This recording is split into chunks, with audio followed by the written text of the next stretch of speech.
जय श्री राम प्रेमी भक्तों।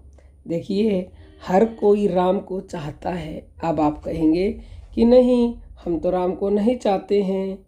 निसंदेह आप चाहते हो, लेकिन अनजाने में चाहते हो। आपको पता नहीं है कि आप राम को चाहते हो। देखिए, भगवान प्राप्ति का केवल एकमात्र साधन है भक्ति, और वो भक्ति से ही प्रसन्न होते हैं। दूसरा कोई उपाय नहीं है। कैसी भक्ति? जिनके हृदय में भगवान के लिए प्रेम है, जो अनन्य भक्ति करते हैं, वास्तव में वही धन्य है और वही भगवान को पाने का सरल उपाय है। हमें मनुष्य जन्म भगवान से प्रेम करने के लिए ही मिला है, और यदि हम देखें तो प्रत्येक जीव भगवान से प्यार करता ही है, वो राम को चाहता ही है। क्यों? क्योंकि हर जीव आनंद को चाहता है, और आनंद क्या है? आनंद ही राम है, राम ही आनंद है, यानी कि आनंद प्रभु का नाम है। लेकिन जीव भटक गया है, संसार में आनंद को ढूंढ रहा है, जहाँ पर जो चीज़ है ही नहीं उसे वहाँ वो कैसे मिल सकती है?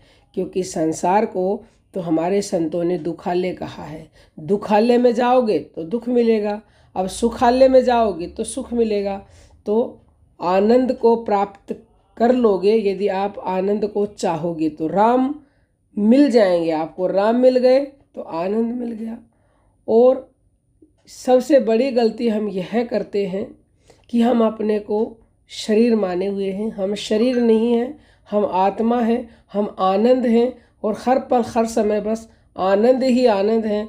ये यदि हम मन में सोचने लग जाएं, बोलने लग जाएं, तो हम बहुत शीघ्र उस आनंद को प्राप्त कर लेंगे जिस आनंद से हम वंचित हैं। और यदि आप ऐसे नहीं प्राप्त कर सकते, क्योंकि आपको पता नहीं है कहाँ है। जैसे संतों ने दोहा लिखा है, वस्तु कहीं ढूंढे कहीं, किस विद्यावे हाथ, और वस्तु तभी लखाइए, जब भेदी लीजिए साथ।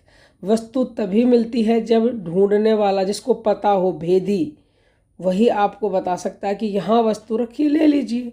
तो गुरु को पता है कि आनंद कैसे मिलेगा। तो आप गुरु की शरण में जाइए, क्योंकि हरि और गुरु में कोई अंतर नहीं है। हरि निराकार है और गुरु साकार रूप में भगवान है। क्योंकि साकार तू ही, निराकार तू ही, प्रभु सृष्टि का आधार तू ही। वही सृष्टि का आधार है। वो निराकार ही साकार रूप में आता है जगत कल्याण के लिए। पहले वो गुरु को भेजता है जगत कल्याण के लिए, उससे भी जगत कल्याण नहीं होता तो वो फिर स्वयं अवतार लेता है। तो आप सच्चे गुरु की शरण जा करके ज्ञान प्राप्त करके जैसा गुरु आपको बताए वैसा करोगे तो निश्चित तौर से आप भी आनंद को प्राप्त कर लेंगे। जय श्री राम।